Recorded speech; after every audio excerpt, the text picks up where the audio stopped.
at number 16, right on top of Miles Turner, we have a young buck out of Chicago.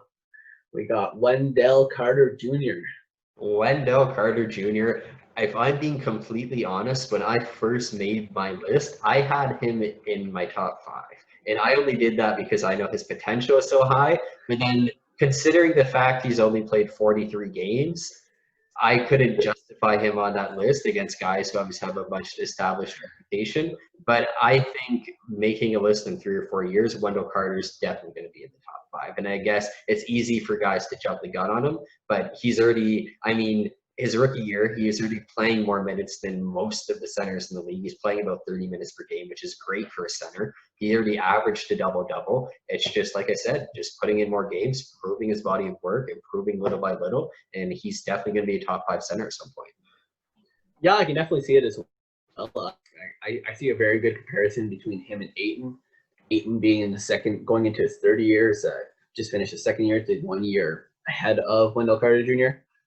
I think that Chicago's low record last year didn't help his cause.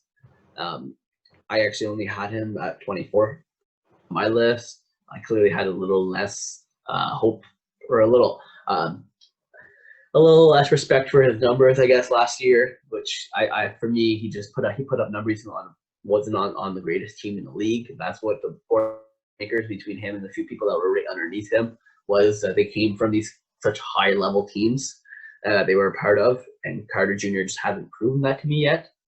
With that being said, I think we're going to see it in a later video.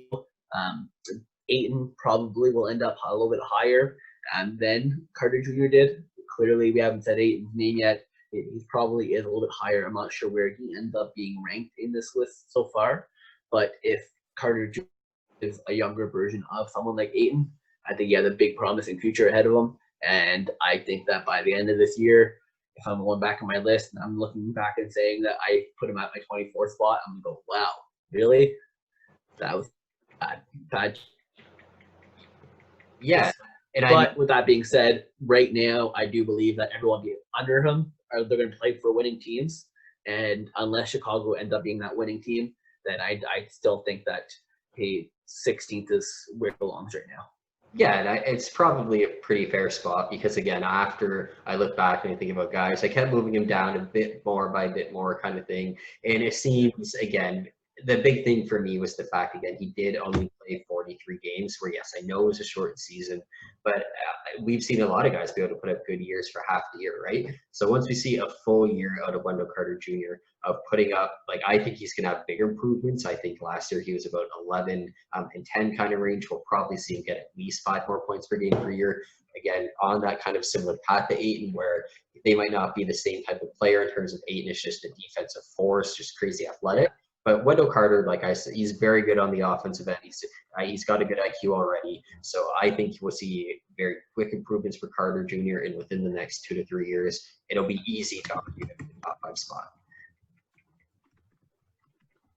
No, and definitely, and hoping best. I do think that he's right up there with a few other people we've named today as someone who's an up-and-comer, right up there with someone like Thomas Bryan.